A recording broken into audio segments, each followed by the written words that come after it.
Thank you all so much for being here. We're so delighted to speak with you today and to hear your stories. It's my pleasure to start the first of what would be many conversations just like this led by our president. It's also my honor today to have the opportunity to introduce President Biden to you. He's put investing in America at the forefront of his administration since day one. So with that, I'd like to turn it over to our president, Joe Biden. Well, thank you, Mayor, for that introduction, and a special thanks to all of you for joining us. Mayor Woodfin, Chairwoman Flores, Cecilia, as well as Jackie, it's good to have you all. You've all been incredible partners in the progress we made together, which, quite frankly, is why we're meeting today. 4 years ago, when I came to office, the pandemic was raging and our economy was reeling. 4 years later, we still have more to do, but we had one of the most extraordinary periods of progress ever in history of this country. COVID no longer controls our lives. We've gone from economic crisis to the strongest economy in the world, literally. A record 16 million new jobs, record small business growth, record stock market, record high 401ks, wages are up, inflation is down, way down, and continuing to come down, and the smallest racial wealth gap in 20 years. I signed historic laws modernizing our infrastructure, bringing new chip factories back to the United States. We invented those chips. Lowering prescription drug prices and lowering them significantly, fighting the climate crisis and gun violence, so much more. But the bottom line is thousands of cities and towns all across America are seeing the great American comeback story, whether they're in red states or blue. All is part of what we're calling an Invest in America agenda. It's about seeking my commitment, speaking to the commitment I made as president, to be president for all Americans, whether you voted for me or not, whether you're in a red state or a blue state. And it's what's being highlighted. We're doing that today to highlight and show we're just getting started. In the weeks ahead, I'll talk with Americans all across the country about the progress we're seeing in their communities. Roads and bridges being built, lead pipes being removed from homes and schools, seniors saving significant money on prescription drug prices. And through the Investing in America agenda, we planted the seeds for a better future, and now those seeds are finally beginning to sprout.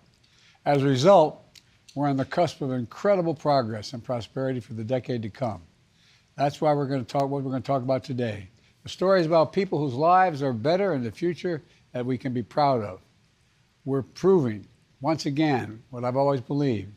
We're the only nation in the world that's come out of every crisis we faced stronger than when we entered that crisis. We just have to remember who we are. We're the United States of America. And nothing's beyond our capacity when we do it together. So I'm going to stop there, and I'm going to turn it over to Mayor Benjamin, who I just saw recently, by the way, to get the conversation going. And by the way, Mr. Mayor, congratulations to that beautiful young child of yours. That's really, you're a lucky man. You tell me is she already a supporter? She's a supporter, sir. Thank you, Mr. President. Well, God love you. But really, God love your wife. Yes, sir. At any rate, fire away. Go ahead, Randall. Mayor Whiffen, go ahead. Why don't you share with us your Birmingham story?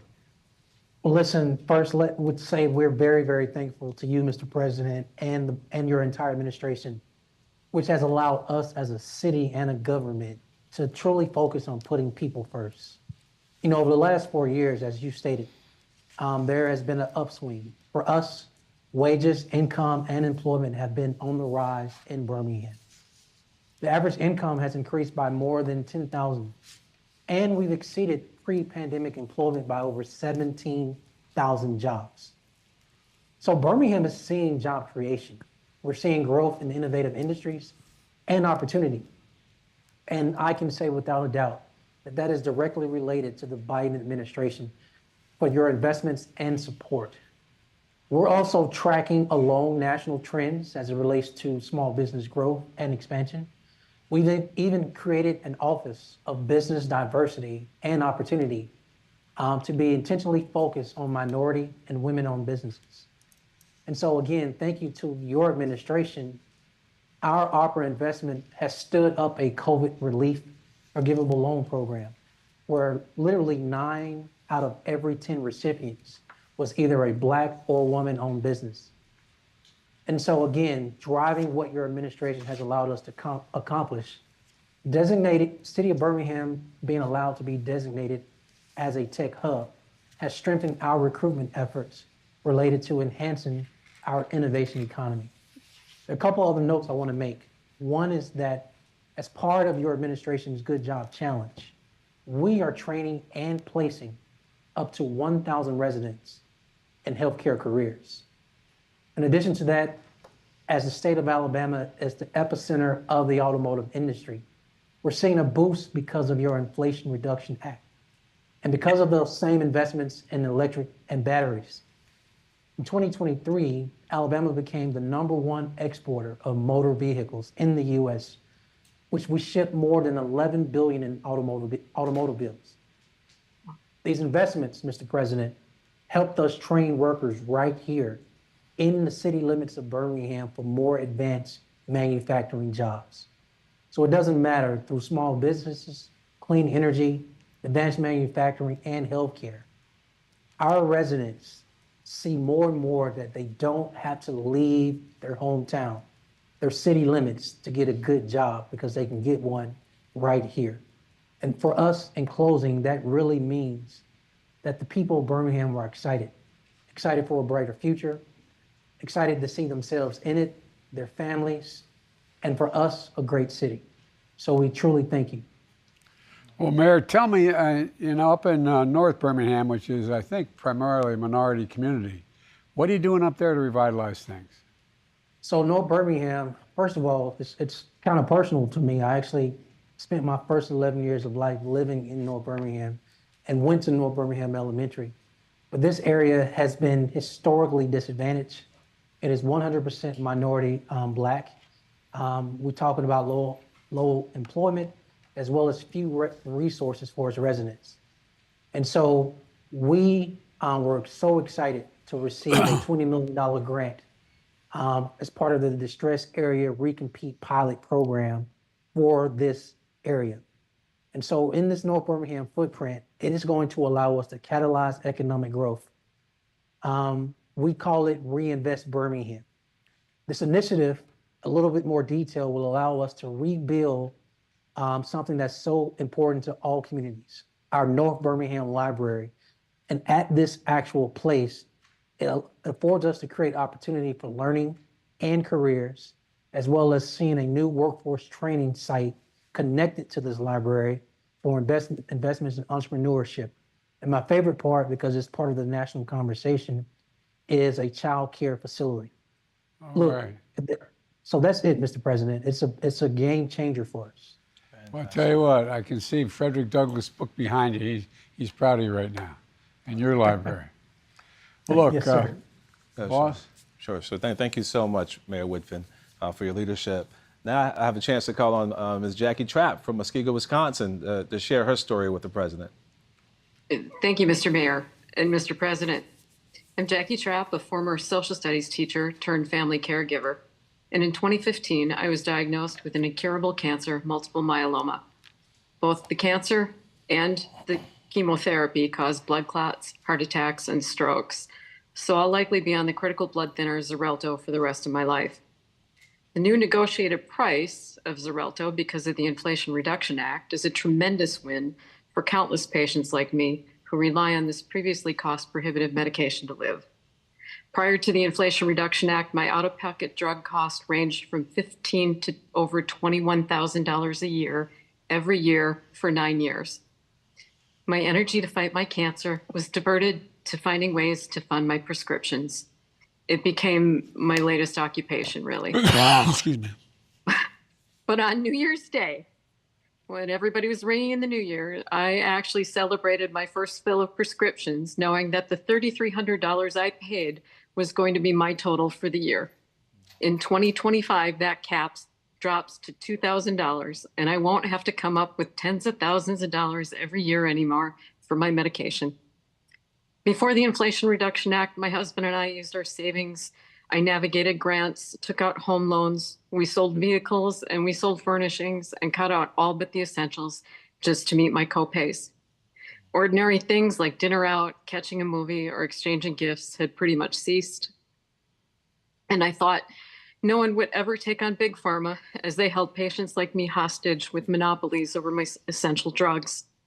So I cannot overstate my gratitude for this law, especially to you, President Biden. Thank you so, so much for looking out for patients like me. I have one important question. What's your dog's name? My dog is Jake. Jake. Well, I tell Jake you what. the dog.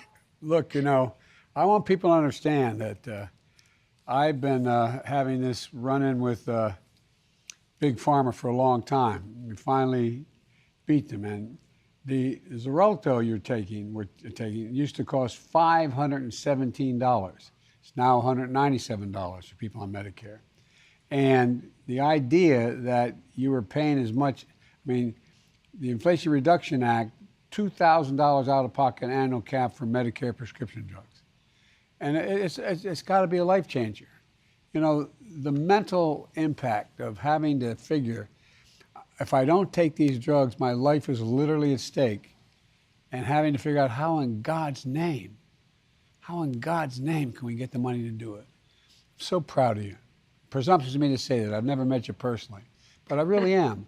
I'm proud as hell of you. You're just a real fighter, and you look great. I hope you feel as good as you look. Well, I am so grateful. I can't even overstate that. Really. Thank you. This opportunity to thank you means quite a bit to me. Well, all of you got to come to the I'm not going to be in the White House much longer, but you got to come and see me. I want to see you all. Well, Mr. Mayor? We'll figure that out, boss. We'll figure that out. Thank you so much for your courage, Ms. Trapp, and you keep on fighting. Now I have the honor of calling on Chairwoman Amelia Flores to share her story. Madam Chair? Kuchkamadu, Mr. President. It's an honor to be here with you today. My name is Amelia Flores, and I'm the chairwoman of the Colorado River Indian Tribes, also known as CRIT, and I'm very proud to be the first woman elected to lead our tribe. We broke the glass ceiling on December 5th, 2020. And I've seen firsthand how poor infrastructure, be it water, schools, broadband, our roads, has impacted my tribe. For an example, during my first few months on the job, our tribal utility director came to me with some bad news. We needed a new well, and I knew our tribal budget was already taxed to the breaking point. And there was no way we could have pulled this off until you passed the ARPA and bipartisan infrastructure law. ARPA helped us fix the broken well, and BIL provided more than $7 million to build new wells and improve our distribution system. Phase 1 is completed. The well is once again serving 1,850 homes and businesses. And when we complete Phase 2, the new well and distribution system will be able to deliver safe and reliable water to more than 1,000 additional homes and businesses in our community. This project will allow us to address the housing shortage on our reservation. That means more families can live together on our tribal land. It helps our businesses and our economy grow. Together, that strengthens our culture and, most importantly, our sovereignty. The well and water treatment plant will have a long-term impact in our community. And I am grateful for your leadership in making that all happen, Mr. President. Well, I'm grateful to you. And by the way, I learned a long time ago from a friend of mine from Hawaii, a senior senator, when I got elected as a 30-year-old kid to the Senate. He said, Joe, it's Indian nations, Indian nations. And that's exactly how you're handling it. That's how it's treated. And the sovereignty is real. And you need the help. You need the help. And let me ask you a question, Chairwoman. Sure. How are these investments helping your community see a brighter future for themselves and their families? Is there anything just beyond the water? Is it the mere fact that the water's there, that's why everybody's excited? Or it's that you're able to begin to fashion your own destiny a little bit? Well, thank you, Mr. President, for that question. And certainly with the monies that had come from ARPA and the bipartisan law,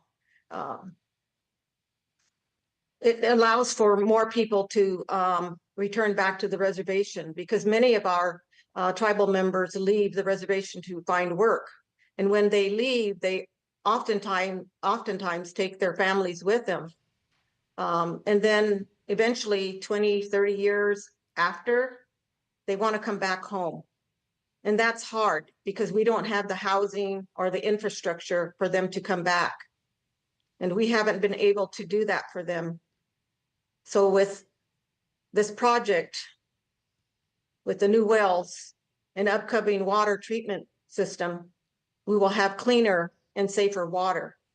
We now have the infrastructure we need to build for housing for our people, and we can build up our community. We'll have more families here, and that really changes things up for us and gives us hope. And yes, we're the tribes with the water. We have senior water rights on the lower Colorado River Basin. And we have the largest water right. Thank you. I know you do, and it's about time everybody recognized it. And we just had a photograph up on the other board here while you were talking about how beautiful the countryside is. It's a magnificent area. So thank you, and you're doing a great job. Thank you very much. Thank you. Thank you, and God bless you. Thank you. Well, now it's our honor. We have Ms. Cecilia Moyep from Philadelphia, Pennsylvania, here to share her story.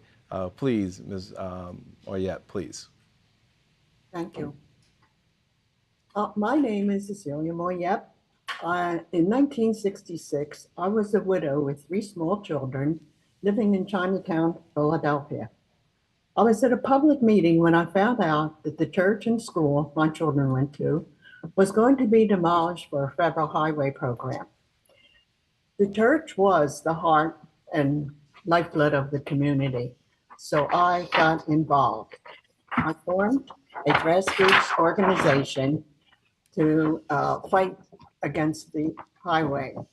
We organized, we picketed, we protested, but we did have some success because we were successful in protecting the school and the church from being demolished. But despite our efforts, the Vine Street Expressway was still built through the heart of Chinatown. And even over the years, many of my neighbors and I were forced out of our houses because of other transportation projects. The Vine Street Expressway created a physical divide that made Chinatown less safe. It made our air quality worse. The construction displaced so many people from our community. But from the very beginning, we tried to get the highway capped to improve safety and to reconnect Chinatown, but there was never funding to make it happen. But now, after 50 years of organizing, thanks to you and your administration for their investment in the Chinatown Stitch Project, this dream will finally become a reality. Our community has been asking for this for decades, and it would never have happened without your funding. Thank you so much for delivering, Mr. President, for our community. Cecilia, I know your community pretty well. I live down the road in Delaware, and I-95 went through my community, and not where I live, but in the western part of the city, and it divided entire communities. It's 4 lanes across, and we've been fighting for a long time. We finally got commitments. We got the money. For example, you're going to share on how $159 million from the Inflation Reduction Act and the China Stitch Project is going to reconnect Philadelphia Chinatown, which was divided in construction back in the 60s with the Vine Street Expressway. That project will cover 2.5 blocks of expressway with public green space, achieving the goal you've been fighting for nearly 60 years. I know you're only 62 years old, but you've been fighting a long time. I wish. The Department of Transportation experts are signed a grant agreement in January. The project's going to take a while to get done, but we expect it to begin full blown in 2028 and be completed in early 31. So it's going to take a little time, but it's going to be complete. It's going to be done. The money is there. And I'm still alive to see it. you'll be alive. But God love you. it's something the community has wanted for a long, long time. And this will give our community, families and children, the peace of mind knowing that people can be safe going to school and to work. It means a lot to know that the federal government listened to us and is helping us to build a brighter future for families right here in Chinatown. Thank you, Mr. All President. over the country, we're doing this. And by the way, there's a photograph of you with the shovel in your hand up on the board here and a hard hat on, celebrating the turn of the spade to this getting going. Now, what I don't want you to do, I don't want you working beyond 5 o'clock at night, though, okay? You got to promise me you'll be home. That's hard because when you're doing community work, it's always at night. That's true. God love you. Cecilia, I'm so proud of you. I really am so proud of you. Presumptuous of me to say that, but I am. Well, thank you all very much. All the families deserve to have things that we shared today, not just the four in the community. Peace of mind, having clean and safe water, affordable medicine, stay healthy, safe roads and bridges to connect communities rather than divide them, and so much more. All Americans deserve a future worthy of their dreams. And that future we're building today, and we're doing it, and we're able to afford to do it. Turning setbacks into comebacks, that's what America does. And I want to thank you for what you're doing. And I'm excited about sharing your investment stories with all of America. Seeing more of them in the weeks and months ahead to let people know we can do anything in America. We really can. And we can afford to do it. Instead of giving billion-dollar trillion-dollar tax cuts to the super wealthy, let them start paying their fair share. Let them make sure look, all people want in America is just a shot, just a chance, just to be treated fairly and equally. And that's what you all are doing. That's what you're all part of. And I hope I get to see you all in person one of these days. So thank you, thank you, thank you. God bless you all. Mr. President. Thank you. May God protect our troops.